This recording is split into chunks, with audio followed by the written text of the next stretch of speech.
अस्सलाम वालेकुम जी। मोहम्मद खान बाबर भट्टी, general secretary Lahore circle. जनाब, ये मेरे साथ सदर जो हमारे लाहौर सर्कल के हाजी रफ़ीक गुजर साहब और ये नायब सदर कराची सर्कल के हाजी मीर गुजर साहब मौजूद हैं जी।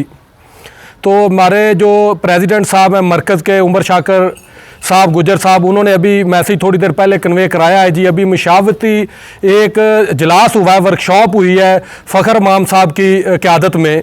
तो हमें ये कोई इशू नहीं है कि ये वर्कशॉप ना करे ऑर्गेनाइज्ड, ये करें ज़रूर करें, लेकिन इसमें देखें जिन लोगों का भला है, जिन लोगों के लिए कर रहे हैं वो लोग, तो वो कौन लोग हैं? वो स्टेक होल्डर हैं। स्टेक होल्डर कौन है? जो आम मीडियोकर जो फार्मर है। आम मीडियोकर फार्मर से मुराद ये नहीं है कि दो चार चार पाँच भैंसें रखी हुई हैं। लोगों ने करोड़ों रुपए का काम किया कराची के अंदर, पंजाब के अंदर दो तीन चार सौ भैंसें काम शुरू कर रहे हैं अल्हम्दुलिल्लाह। बड़े बड़े फार्मर, हम उनको मीडियोकर कहते हैं कि हमारे सेटअप के हैं, वो हमारे सिस्टम के लोग हैं, वो हमारे कल्चर के लोग हैं। तो काइंडली मैं गवर्नमेंट पाकिस्तान से रिक्वेस्ट करूंगा कि जो कल्चर के लोग हैं, जो इस चीज़ को प्रमोट कर रहे हैं, जो फ्रेश दूध मुहैया कर रहे हैं, प्रोड्यूस कर रहे हैं, जो इस पे काम कर रहे हैं, उन लोगों को ऐसी मीटिंग्स में बिठाए।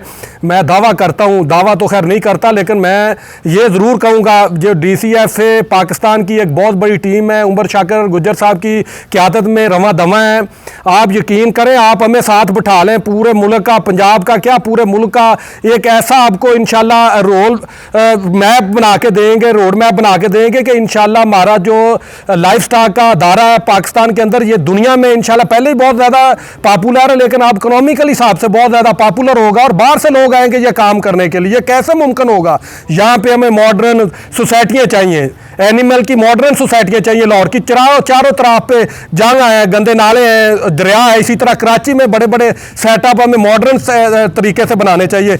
अभी बात शाकिर भाई जो मुंह खोर के ऊपर कर रहे थे, जो यकीन करें मुझे तो, मैं जब पुरानी बात याद करता हूँ, अपने फार्म की याद करता हूँ, तो मुझे तो रोना आ जाता है। और लोगों की जब मैं हालत देखता हूँ, मैं मंडियों में गया, मुझे याद है मंडियाँ कैसी कैसी है, 10-10 हज़ार, 20-20, 50-50 हज़ार जानवर वहाँ पे आता है।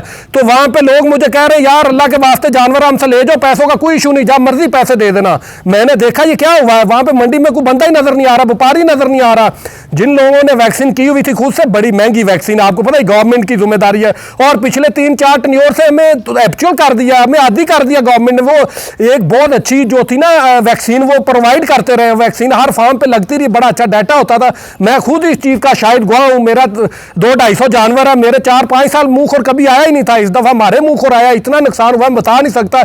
इसी तरह मेरे, क्योंकि बहुत सारे फार्मर से, दोस्तों से मेरे राब्ते, हमारे जो रफ़ीक गुजर साहब है, गुजर कॉलोनी में रहते हैं, हज़ारों नहीं लाखों जानवर यहाँ पे हैं। यहाँ पे कितना स्ट्रगल आया है, बड़े प्रॉब्लम हुए हैं। तो इस प्रॉब्लम को हल करने के लिए मैं रिक्वेस्ट करता हूँ फ़खर इमाम साहब से कि वो हमें बुलाएं, हमसे पूछें, हम उनको बताएं कि चीज़ें इस तरह होनी है, चीज़ें कैसे कैसे ग्रास रूट लेवल पे जाने चाहिए।